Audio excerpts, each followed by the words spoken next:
We will see how to add or edit users within your dealership. Once you log into the system, you'll see the list of menu up top, my users, customers, status report, add support, and log out. So we're going to click on my users. And once you do that, you'll see the list of users within your dealership. Notice that Sue Jones has a line over her name and email address.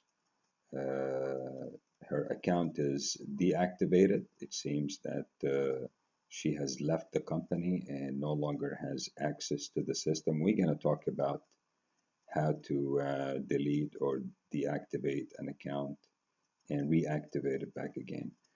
For now, we're going to click on Add User, and we're going to type the name of the user, and we're going to type the user email address.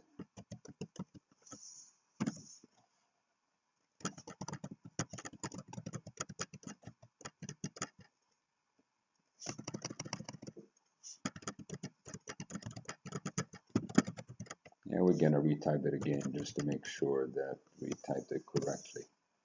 That the system requires that you type the email 2 times just to make sure information are entered correct. Then we're going to type the full name of the employee or the person you want to give permission to. And right below you will see the permission area. Now there are 3 types of permissions: receive reports permission, receive email alerts, and manage users. Assume that James is a sales consultant working on a floor. It's not a good idea to give James to manage user's permission because he may delete a user by mistake or give someone a permission without the permission of the dealership. Also, it's not good idea to have him to receive reports because it's not his duty to monitor these type of reports. If you want to give him the ability to receive alerts, these alerts come in from the customer who drives on the temp tag, maybe asking for a copy of a document or sending document or the like. That would be fine. You can check that option. And once you click save, James will receive an automatic email confirmation with his login credentials, including the password. He can change his password at any time. He does not need anybody to help him in that area, or he does not need anybody's permission to change the password. And once we click save, we'll see James in the list of the users within the dealership. Now let's talk about Sue Jones. Sue Jones has a line over her name. So once we click on Sue Jones, we will see that her information has entered, but what the line means is she is inactive. Probably she has left the dealership and you guys deactivated her. If Sue was hired back or she came back and joined your dealership, if you want to reactivate her instead of recreating an account for her, all you have to do is click on this icon and the system will ask you to reactivate her account. We click OK and make sure permissions are what you want to give Sue. Let's say Sue came back as the GSM and you want to give Sue the ability to receive email alerts because she needs to know what's going on in the dealership. You may want to check that option and you click save. So right now Sue is active. If you want to deactivate any of your users, let's say Brandon Jones left the company, all you have to do is click on the delete icon and it will ask you if you want to delete the account. Click OK, and you click Save. Once you do that, Brandon Jones is no longer active, cannot access the system in any form or shape. This is how you activate or deactivate a user, add a user, and the like. So let's try another one. We click on Add User, and we're gonna do GM at the dealership,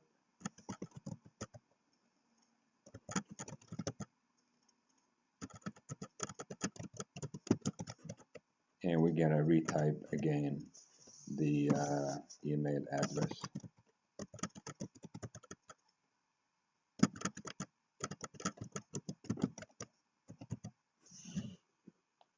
And I noticed that I mistyped this one, so I'm gonna retype it again because I typed it wrong.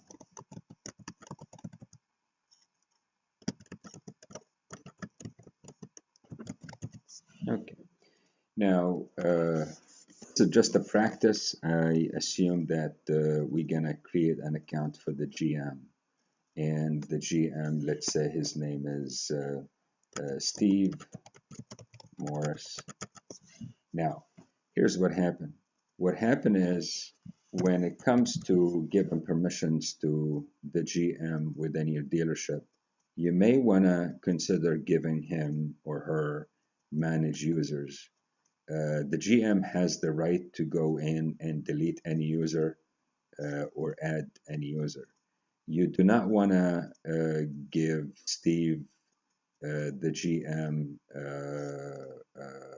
receiving email alerts option because his email box will be bombarded with a lot of alerts coming from the customers. You can leave this option for the tag and title department. If Steve Morris is the controller, same thing. You want to give Steve the manage user. It depends on the policy of your dealership, but all these permissions are available at your disposal. And once I click save, it's telling me that the email is mismatched. So I'm gonna click on user, add user, and I'm gonna type it again, GM at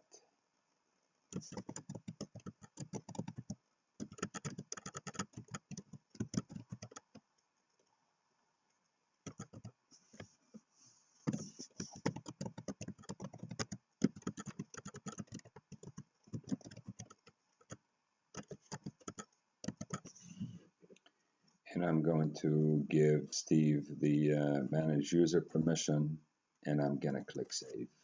And right now you're gonna see Steve uh, uh, in the list of users. If I misspell the Steve, all I have to do is go back and retype it again.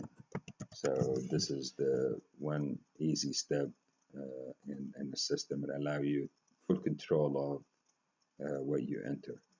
At any given time, if you need to audit the list of users within your company, this is a very helpful feature. We're going to click on status report.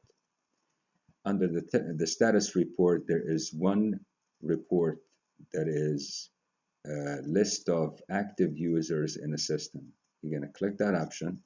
You're going to choose the month. Obviously, right now we assume that we are the month of September in year 2018, and I'm going to click submit.